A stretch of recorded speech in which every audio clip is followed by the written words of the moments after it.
Okay, this is a one-speaker meeting. Please welcome our speaker for tonight, Jeff.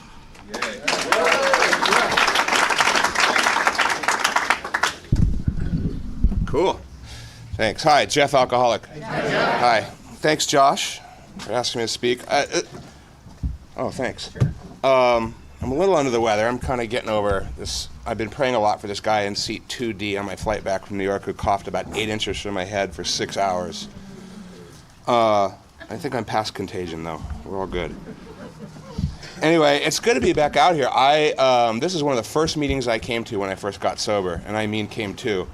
I left a lot of wreckage in these rooms my first time around. I actually have a lot of friends here, and I see guys like Mark and Wayne and Mickey and Alex who were kind of witnesses to some of that.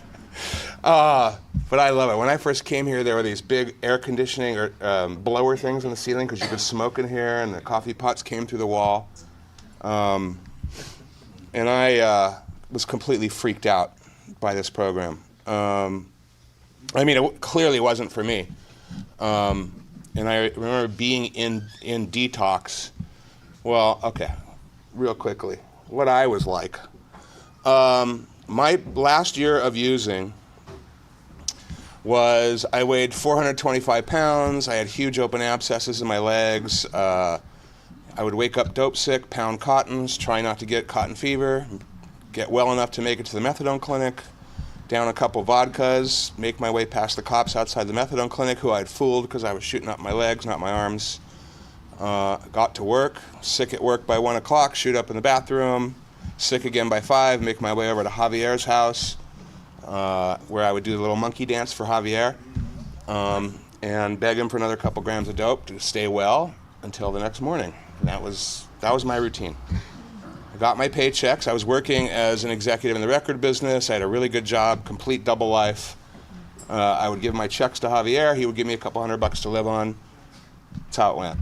Power disconnected, phone disconnected, about 100, 101, 102 degree fever all the time for the last couple of years, taking antibiotics all the time because my legs were completely infected. About 120 milligrams of Valium a day, a bunch of codeines, 2 grams of dope, a bunch of alcohol, downing some Jack Daniels at night along with my pizza and ice cream,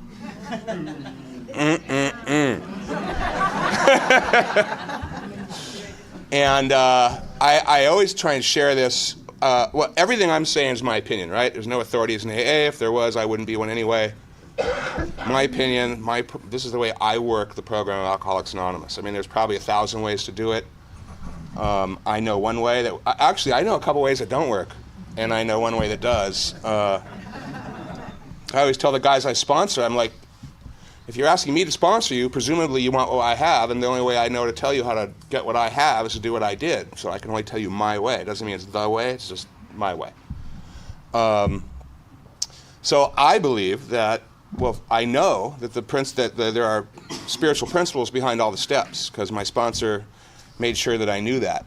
And the way that he asked me that was, he said, let me ask you a question. He goes, do you intend to stay sober? It's like, yeah. He goes, okay, so you intend to work the steps? I'm like, yes. He says, all 12 of them? I said, yeah. Including number 12? I'm like, yeah, where are you going with this? And he says, well, you know that last half of step 12 where it says we practice these principles in all our affairs? I was like, yeah. I think it might be a good idea to know what the fuck they are so you could actually do step 12? I was like, yeah. So he goes, we're going to figure out what the spiritual principle behind every step is. And I realized after 5 or 6 or 7 years sober that I actually learned a lot about spiritual principles when I was out there using, right? I mean, I learned all about the spiritual principle of willingness and what I would do to stay well or get loaded. And I actually never hit a point at something I wouldn't do. And I used to fantasize about would you cut off your finger and, I don't know, a left hand or right hand to get well? And I remember, man. I remember my last day of using. I remember the desperation. I remember what it's like to be dope sick. I remember what it's like to be completely fucking hopeless. Because I also learned about acceptance. And I learned, I try and explain this to people sometimes. I know you guys will relate. Actually, one look at you guys and I know you'll relate. But I had completely accepted the fact that I was going to die. I couldn't go through one more detox. I was not normal. Whenever that class was on living life was held that other people were in, I missed it. And I was just gonna die. And it became okay. It became okay. And I can't really explain that to normal people. I just completely accepted that fact, and the idea was to die with the least amount of pain possible. So I kept this loaded gun by my bed, so that when Javier cut me off, or my boss fired me, or I couldn't find any dope, or I was in too much pain, I could just kill myself, and that way I could control how much pain I was going to be in before I died, which was the inevitable conclusion anyway. And so when I was around the gun, I felt more comfortable. I was way too much of a pussy to actually commit a crime with it, but I thought I could off me. I committed a lot of crimes. Somebody said to me early on, they said, because I was complaining about something not being fair, and they said, well, Jeff, if the world were truly fair, you'd be doing about 15 to 20 in Pelican Bay, wouldn't you? I was like, oh, good point. Okay. So I ended up in detox. I'm telling you all this secondhand. I didn't know. They found my family. They said, this guy is completely mentally incompetent, but he's got cellulitis in his leg. His tibia bone's starting to come through. We got to amputate his leg. He still might die, but he'll definitely die if you don't amputate the leg, and he can't authorize it, so you have to authorize it, which they did. So I went into surgery to get my leg amputated. My tolerance level to opiates was too high, so the anesthesiologist said, I'm not putting you under, or I'm not putting him under.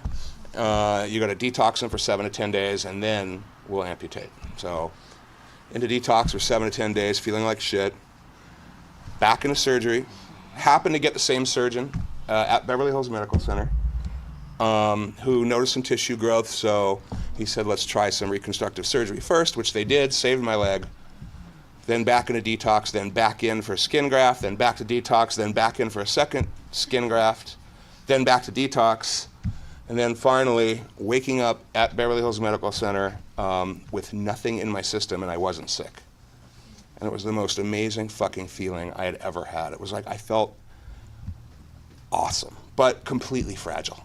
I thought if I moved the wrong way, or if wind blew on me, or if there was too much sunlight, I was just going to go right into like detox shivers, and I felt like a little twig. And they would take us. I came to this meeting, and I got out of detox and treatment, and I got an apartment with a friend of mine, this girl Kat. We had gone through detox together. We were friends, and I started going to meetings. And oh, hey, Jesse. I got the cool sponsor. I got Joey. Joey Dante was my sponsor, and we used to all go to noon meetings over on Beverly Glen, and we'd all go and hang out afterwards. It was fucking awesome, And I got 30 days sober, and it was like, oh, woohoo! And then 60 days sober, and then I was hanging out with all my brothers in AA, and it was awesome. And then 90 days, and then like at 93 days, I woke up and it was like, I want to fucking get loaded. I went into what I call copping mode. When you just like, the transmission just clicks and you're getting loaded. And if there's a brick wall between you and the dope, coming down. No discussion, not an option. And I called my friend Ira, and I was like, what do I do? He's like, we should go to a meeting. I'm like, okay, cool, right, meeting. Go. And then we went over to Beverly Glen, and I just had that cold sweat, and hearing the speaker share about using, and more cold sweat, and then I shared about how I felt, more cold sweat. And then the meeting was over, and my friends were there, and they're like, come on, man, you're going out to coffee with us, we're going to hang out, you're going to be okay. I'm like, all right, cool. And I felt better. And I went out to coffee with them, and then I went and got loaded. And speedballs was my thing. So I negotiating with myself the whole way. I need a rig, I need coke, and I need dope. And if I can't get any of those three, then I'm not going to do it, which, of course I got all three. We're good, right?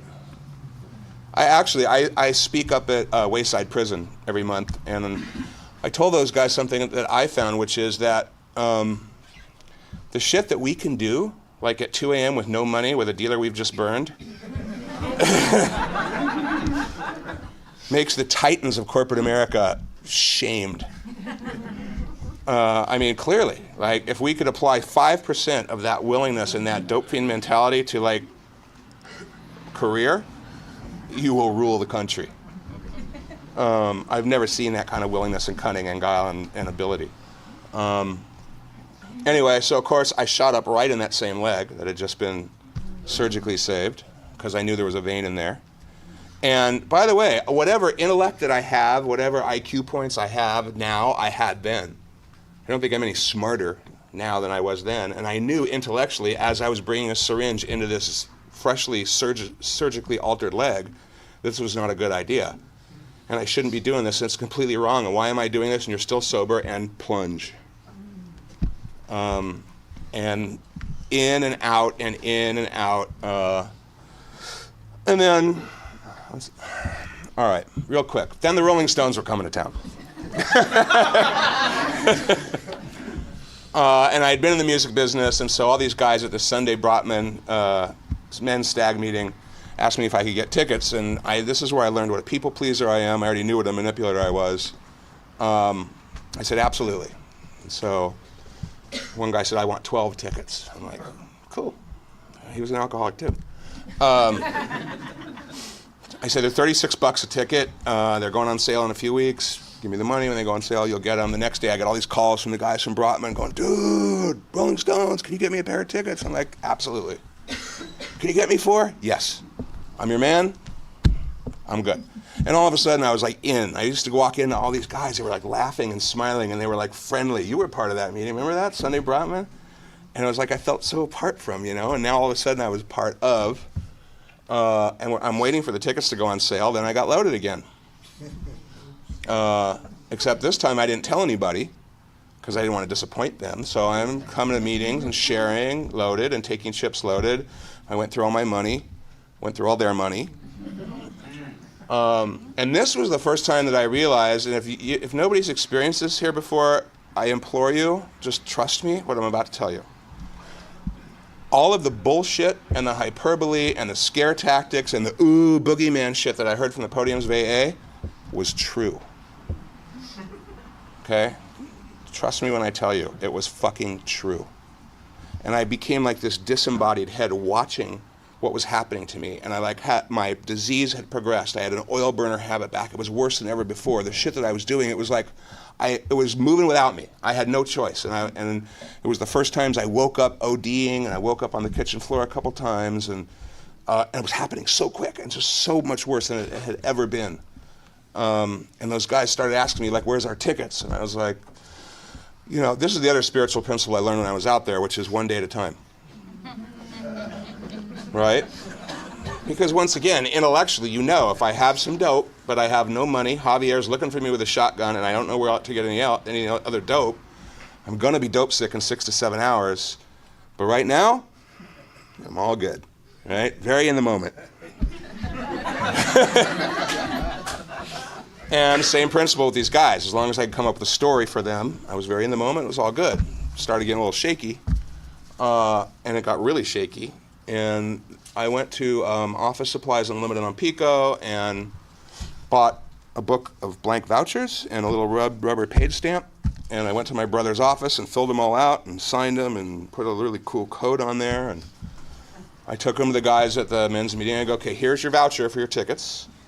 Just go to we'll call at the Coliseum, and they will have your tickets. And look, I got you second row. And my sponsor, Joey, because he was my sponsor, I said, Joey, I know how much you love the Stones, so here's a free pair of tickets for you.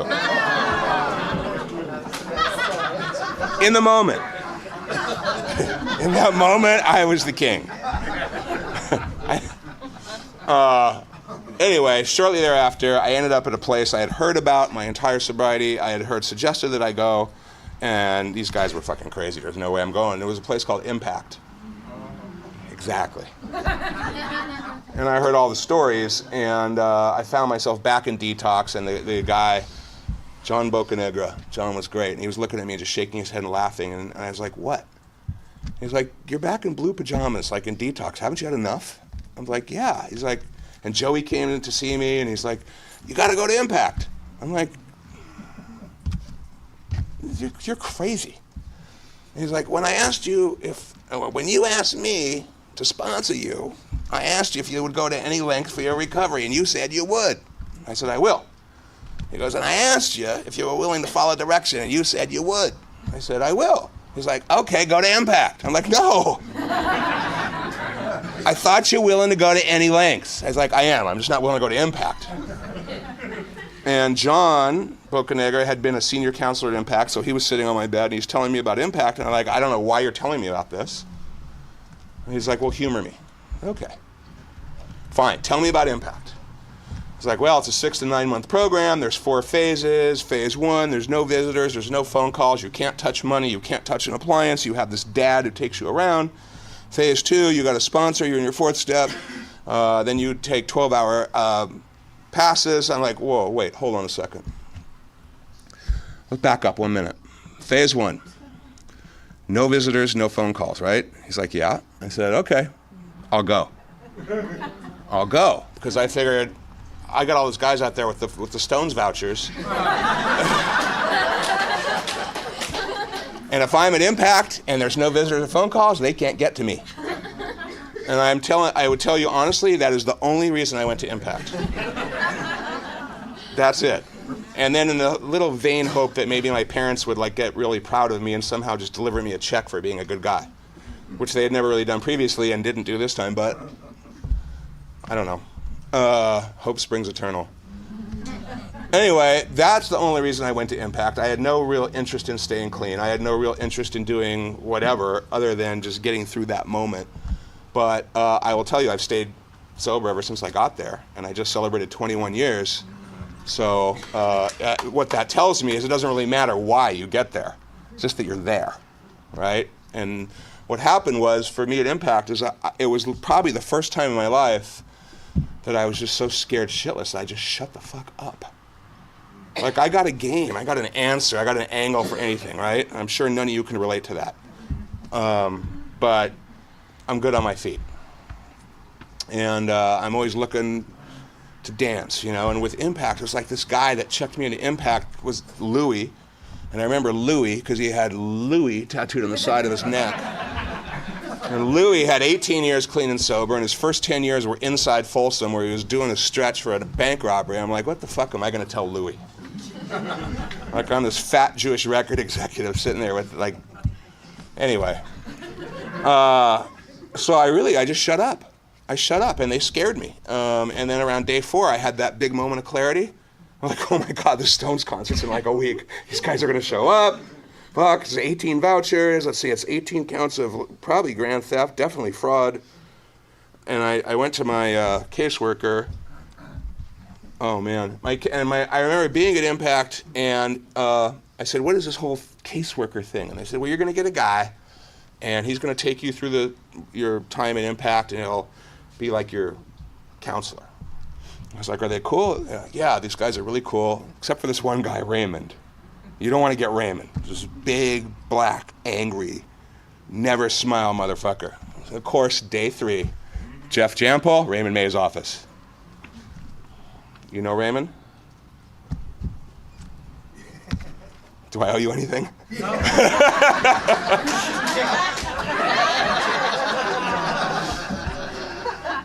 Anyway, I told Raymond what I had done, and I came clean with him. And he made me write a letter to Joey and make 17 copies and basically say, look, I stole your money, I lied to you, I cheated, I got loaded, and I'm at Impact, and hopefully I'll work a step 9 and I'll pay you back. The end. Which I just sent off. Now I'm kind of fucked because I'm at Impact and I can't get any visitors or phone calls, so I don't know what's going on over here. I found out later a lot was going on. When I finally got kicked out of Impact after 100 days for manipulating and lying repeatedly, for which I was guilty, I ended up coming back here to the West Side, and I paid all those guys off literally $5 and $2 and $10 at a time. And the last guy, Jerry Dix, I gave him 10 checks for $10 a piece, post-dated 2 weeks each, and that was it. Because what happened was, at Impact, when they terminate you, they got 2 guys outside the caseworker's office, they escort you to a room, you put all your shit in trash bags, they take you to the street, done, 8 to 9 minutes. So I'm standing there, and I got nothing. So I called Ira again. Actually, I called everybody. It took me 5-6 hours. Finally, Ira agreed to pick me up, and he said, you could sleep on my floor tonight, but I'm leaving at 6 a.m., you got to split. Okay. 5:30 in the morning, get up. And then I came here. I came to this room for a 6:30 meeting or something with my trash bags and stood up and said, my name's Jeff, I'm an alcoholic, I have 4 months sober, and I have no money, and I have no place to sleep, and I need some help. And that's what I did, and I proceeded to do that for almost a year. Literally, sometimes guys would let me stay for a week or two, but usually night by night, and I was still 425, so I didn't really fit on couches, so it was floors. And then I found a job selling typewriter ribbons and computer ribbons over the phone for $150 a week, which was cool, in a windowless room with Charlie Weinberger, who had 8 years at the time. And he's still sober today, too. I still see Charlie. It was difficult for me to walk through that, man. I was a reasonably smart guy. I thought I knew a little bit about business and sales, and here I was, like, really just starting my life over. But in a weird way, it was an adventure. Not even in a weird way, it was an adventure, because the one thing that I had was I had worked the first 6 steps while I was in treatment. And because I had shut the fuck up, I actually listened, and I actually got it, and I actually had some good guidance from a good sponsor, and I learned what the program was all about. And the way that I learned what the program was all about was by working the steps, by doing some writing and talking and taking action. Right? Because they say, actually Mickey Bush used to tell me, you can always act your way into right thinking, but you can never think your way into right acting. Because I think it's all about carving neural pathways and stuff, and it's like you can intellectualize, I can intellectualize anything, right? But just like when I was bringing that syringe into my abscess, it's like I knew that this is not a good idea, but I was completely powerless. I started studying these papers called the Tebow papers at about 15 or 16 years sober, and I learned some physiological and psychiatric and physical reasons behind a lot of what they talk about in the steps, and it blew my fucking mind. And one of the things he talks about is how the disease of alcoholism exists below our conscious level. It's in our subconscious, so it's autonomic. It really has no interest in what we feel like or want. It's kind of like if I slam my hand with a hammer, I can really want to not feel pain, but my subconscious mind has no interest in what I want or don't want. I just get this screaming pain. And same problem with alcoholism, exists below the level of consciousness. So the fact that you want to stay sober, the fact that you realize sobriety is great, and the fact that you fucked your life up by using and drinking, Mazel tov, congratulations, nobody gives a fuck. Doesn't matter.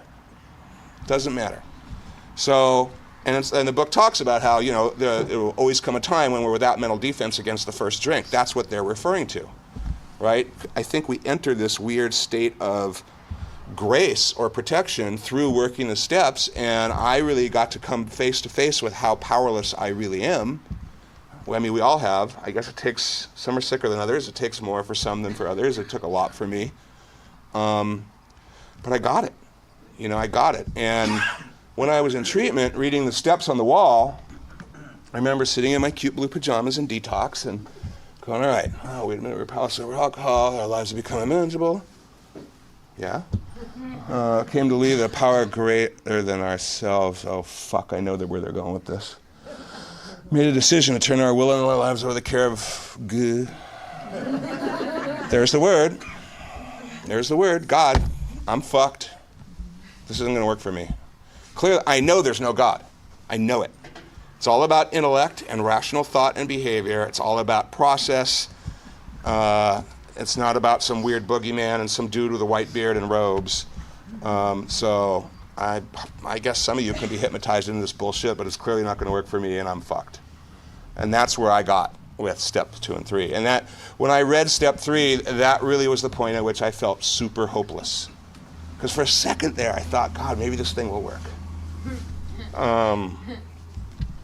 And what happened was, I kind of got my intellect out of the fucking way by just shutting up and taking some direction. And then when I did some writing and talked to my sponsor and took some physical action, it was just enough for me to get to step 2 and go, all right, there's some hope here, right?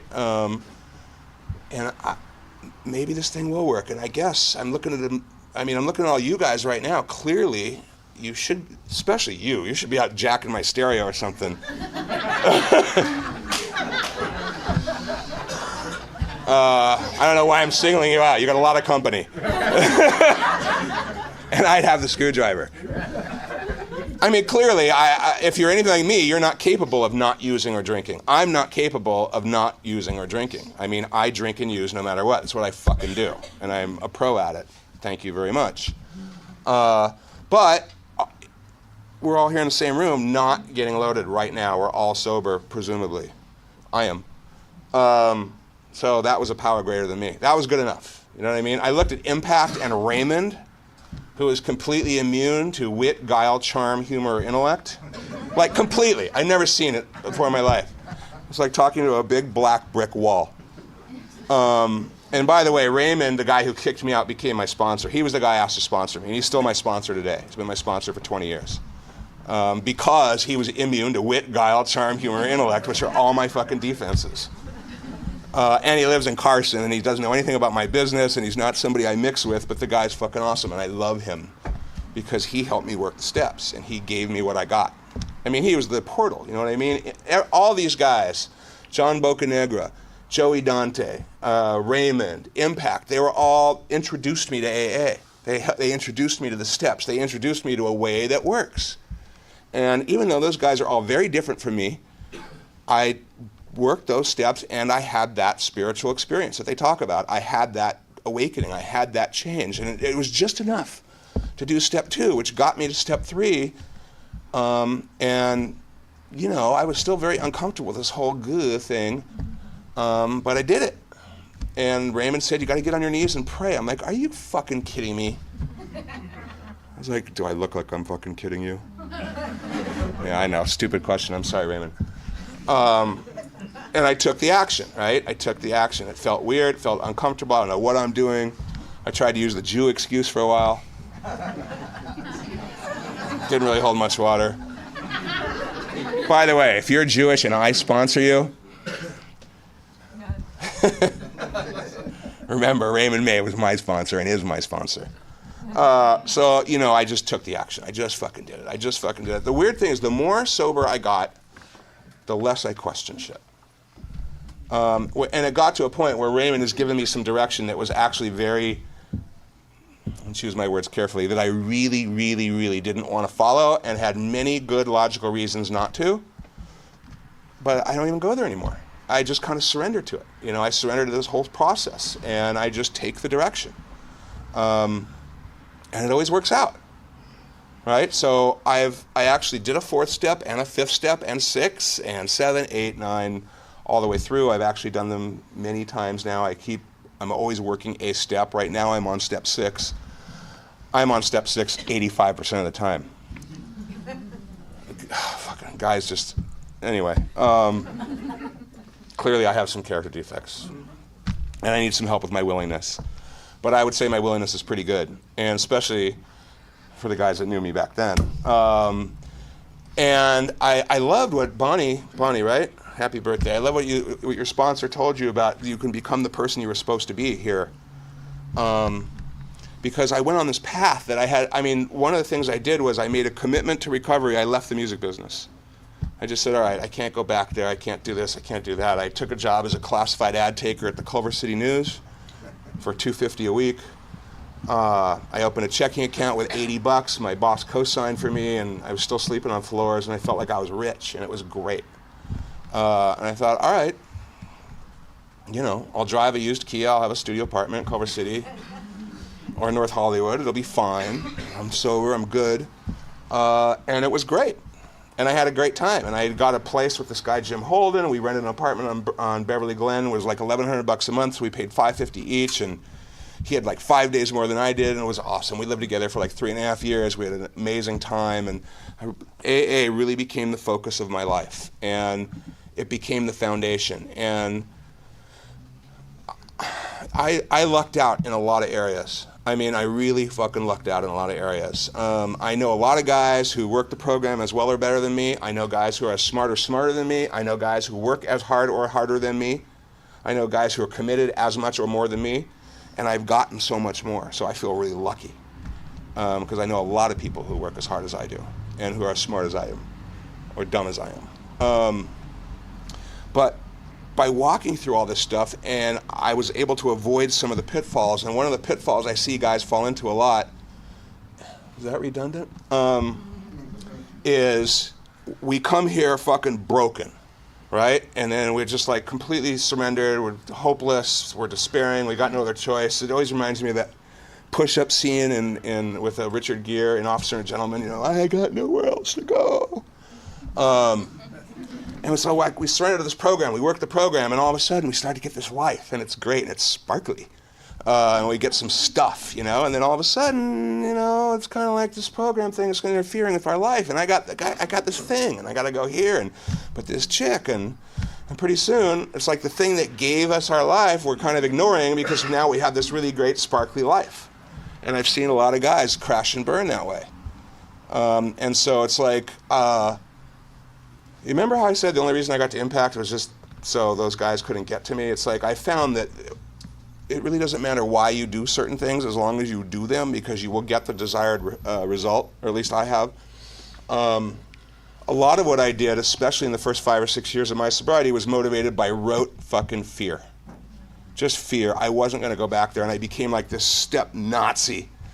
And if it didn't say it in the book, that's absolutely, I couldn't consider it. And just that guy, you know what I mean? Just that guy. I was wound so fucking tight, it's like my hair was clenched. And it was still self-centered fear, you know? That's the root of alcoholism, self-centered fear. Fear I'm going to lose something I got or not get something I want. Or, I mean, in my business today, I have this, well, I'll just flash forward. I ended up back in the music business. I've had 4 or 5 really amazing, game-changing, life-changing opportunities in sobriety that changed everything. And each of them was out of left field, unintended as a result of being of service to someone in the program. Every fucking time. And out of being of service to somebody again, I became friends with them, and I ended up going back into the music business, literally with the dream job of my life. And I actually mean that literally, because I used to fantasize when I was a kid about some of the clients that I now have. But it was complete fantasy. How am I ever going to get to that level, right? It's like, those guys are my gods, those are my heroes. I manage those guys today. And I consult for a lot of other people, and I have this really amazing business and employees and a company, and it's like I still, every once in a while, I get that thing, man, that they're going to find out. You know, I don't know who they are, I'm not sure what they're going to find out, but they're going to find out, and it's all going to evaporate. And then what really helps me is I just kind of take a deep breath and remember I didn't really do this in the first place, right? I just showed up. Obviously, it's supposed to be happening. I can look at it like being of service. By the way, this is like punctuated by complete self-centeredness, ego, arrogance, condescension, and all that other stuff. All those other reasons Raymond has me back at step 6 85% of the time. But one of the things I love is I've always kept AA as the foundation of my life. I've always kept the steps and recovery and sponsorship as the foundation. And my business today, and it's a very high-profile business, thank God, and you walk in there and it's like there'll be a call from the president of a record label, followed by a sponsee, followed by VH1, followed by some newcomer who wants to get into treatment, followed by some rock star, followed by, and it's all just mixed up all day long, and I fucking love that. I love it. One of the things I did to deal with my fear that ended up being a really good thing is I was so scared of relapse that as soon as I started to get some stature in the business, I became very much an open book about my recovery. I can justify that spiritually because I know several people who are alive today that wouldn't be if they didn't know that I was in recovery and they could reach out to me. Same thing that Bill W. said, Bill Wilson, when he says, I always say I'm Bill Wilson from the podium because this is my primary purpose and how else are people going to find me? And it looks very cool and spiritual, but I'm telling you, the real reason I did it was just rote fear, because I figure if everybody knew I was sober and that was the foundation, then if I relapsed, my whole fucking career would just vanish, which it would. And so it's a little bit of extra insurance, you know what I mean? I consider this a blessing. I never get too complacent. I never get too settled. I never get too, I got this. I mean, I get a little bit of that. You know what I mean? It has been working for 21 years, but it's about that daily maintenance of our spiritual condition, right? I mean, it is. And I fuck it up all the time, you know, and I forget to pray, or I'll do something manipulative with somebody. But I have like, it's really weird. It's like I have this conscience now, and I have this like higher self, and I can actually do a 10th step, and I can make amends. The best 10th step is just I don't do that shit in the first place. You know what I mean? I would say I'm really good about 95% of the time. And by the way, I was a real asshole about 100% of the time before I got sober. So it's a big swing for me. I said this to somebody, I think in New York last week, the best thing I could say for me is I would totally be friends with me. I would hang out with me. I would trust me. And it feels really good because I know I'm that trustworthy guy, right? I am trustworthy, and I am honest, and I show up for people, and I come through with what I say, and if I can't do it, I won't say it. And that shit feels really good. And Raymond said to me very early on, he goes, you know what, you want some self-esteem? Take esteemable actions. Want to feel like an asshole? Take some asshole actions. See how you feel. And it's true, you know, but I'll close with this. The problem is, man, and the big book refers to this in one sentence. It talks about using the program pharmaceutically, right? It's like I am so used to instant results and instant reaction. I want a little pill of a certain color to change the way I feel right fucking now. Or her, or that car, or whatever it is. And it's like I want instant gratification. It was part of the reason I was 425 pounds. It's like the deprivation of not having that cake now is not something I can deal with to maybe lose weight way later. I want instant shit right now. I don't think about what's going to happen down the line 2 weeks from now because I'm way too fucking infantile for that, and I just want what I want now. That's alcoholism. You know what I mean? The steps are a really, really good antidote for that shit. So after I took my first cake weighing 425, I thought, wow, maybe my whole attitude about this is based in my alcoholism, and maybe if I apply the steps, I will get some of the same results. And so I did, and I lost 180 pounds within 14 months, and I've been plus or minus, 20, 25 pounds for the last 19 years. And I was a fat guy since I was 8. I was completely incapable of not being fat. And so I watched the steps work again. And you don't always feel another day sober, man, but you can tell a pound. You know, it was good backup for me. And I learned to just relax. I learned to relax a little bit. It's like I take this shit really seriously, and I'm still a quasi-step Nazi, but, you know, it's just part of life. I think we're here to have fun and have some serenity and enjoy and have a balance. I know that's a strange word to many of you, like it was to me. Balance is good. You know, I got a little personal life, I got a little romantic life, I got a little career, mix it all up, be there for guys, do what you say you're gonna do, all good. So I can tell you, man, I feel fucking great. I'm super grateful for my life. I had no fucking idea any of this was going to happen to me when I got here. All I wanted to do was just not put that needle into my abscesses and get those Rolling Stones motherfuckers off my back. That's all I wanted. And I think we can all become the person we're supposed to be, right? And I can also tell you that I've been happy and serene and sober with nothing, and I've been happy and sober and serene with a lot of stuff. Generally, it's better with stuff, but it's fine either way.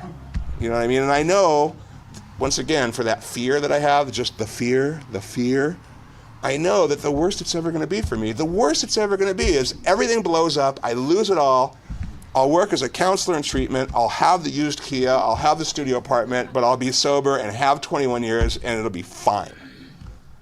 I mean, it could be fine at McDonald's as much as it could be fine at Morton's, you know what I mean? We all know what not fine is all about, right? This shit is all fine. And it's all because of the steps and the program and the willingness to do it. That's it. Thank you.